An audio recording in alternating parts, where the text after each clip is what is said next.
பெரிய மாதா சிலையே வீட்டில் வச்சுருக்கீங்களே. ஆமாம் ஆமாம், எனக்கு வந்து ரெக்டர்ஸ் வந்து ப்ளெஸ் பண்ணி ப்ரேயர் பண்ணி கொடுத்தது வேளாங்கண்ணியில். வேளாங்கண்ணியில் எனக்கு ரொம்ப, நான் வேளாங்கண்ணி மாதா கோயிலுக்கு அங்கே போவேன். நான் அங்கே வழிபாடு நடத்துவேன். அங்கே வந்து எனக்கு இந்த சுரூபம் பெண் தெய்வங்கள் யாராக இருந்தாலும் எனக்கு ரொம்ப பிடிக்கும். அது பார்வதியாக இருந்தாலும் சரி, அங்காள பரமேஸ்வரியாக இருந்தாலும் சரி, வேளாங்கண்ணி மாதாவாக இருந்தாலும் சரி, எல்லா பெண் தெய்வங்கள் பவர்ஃபுல்லாக இருக்கிறது எனக்கு ரொம்ப பிடிக்கும். ஓகே, அதனால் அவங்களோட பவர் நமக்கு வேணும் அப்படின்னு சொல்லி எனக்கு அந்த ஒரு நம்பிக்கை. பார்க்க வேற அழகாக வேற இருக்காங்களா, ரொம்ப அழகாக, ரொம்ப டெக்கரேட்டிவாக, க்யூட்டாக, ரொம்ப அழகாக இருக்காங்களா, அதனாலே எனக்கு ரொம்ப அந்த சொரூபம் ரொம்ப பிடிக்கும். ஆமாம் ஆமாம். உங்கள் கணவரும் வந்து கென்னடி, அவங்க கிறிஸ்துவ மதத்தை சேர்ந்தவங்க, நீங்கள் வந்து ஹிந்து. ஒரு இன்டர்காஸ்ட் மேரேஜ் அப்போ ஈஸியாக இருந்ததா?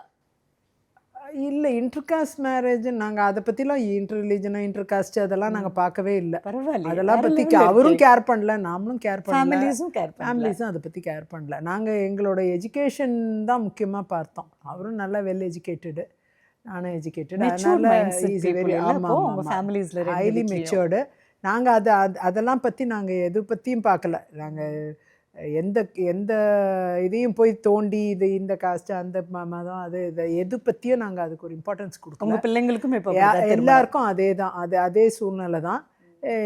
என்னோட மகளும் வந்து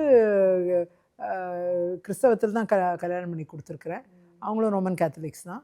அந்த மாதிரி அங்கேயும் வந்து நாங்கள் வந்து கல்வி அடிப்படையில் தான் எல்லாத்தையுமே பார்த்துமே தவிர நாங்கள் வேறு எதுவும் ரிலிஜன் பற்றியோ இதை பற்றியோ அதெல்லாம் பார்க்கல. எல்லாத்தையும் பொதுவாக எல்லார் விஷயத்துலேயும் வந்து அதை ஒரு பொருட்டாக எடுக்க வேண்டாம் அப்படிங்கிறது. ஆனால் நாம் ஃபாலோ பண்ணக்கூடிய நம்முடைய ரிச்சுவல்ஸு, நம்மளுடைய விஷயங்களை நான் அதையும் நான் காம்ப்ரமைஸ் பண்ணதில்லை. அதில் கரெக்டாக எல்லா விஷயங்களையும் கரெக்டாக பண்ணணும். அமாவாசைக்கு கரெக்டாக படையல் போடுறது, இது பண்ணுறது, அதெல்லாம் எப்பயுமே நாங்கள் பண்ணக்கூடிய எல்லா ரிச்சுவல்ஸையும் அது கரெக்டாக அதையும் பண்ணுவோம். இந்த பாகுபாடுங்கிறது பெருசாக என்கிட்ட கிடையாது. உண்மையிலேயே சாதி மதத்திற்கு அப்பாற்பட்டு அரசியல்வாதி, பெண் அரசியல்வாதி அப்படின்னா அது விஜயதரணி. ஆமாம் ஆமாம்.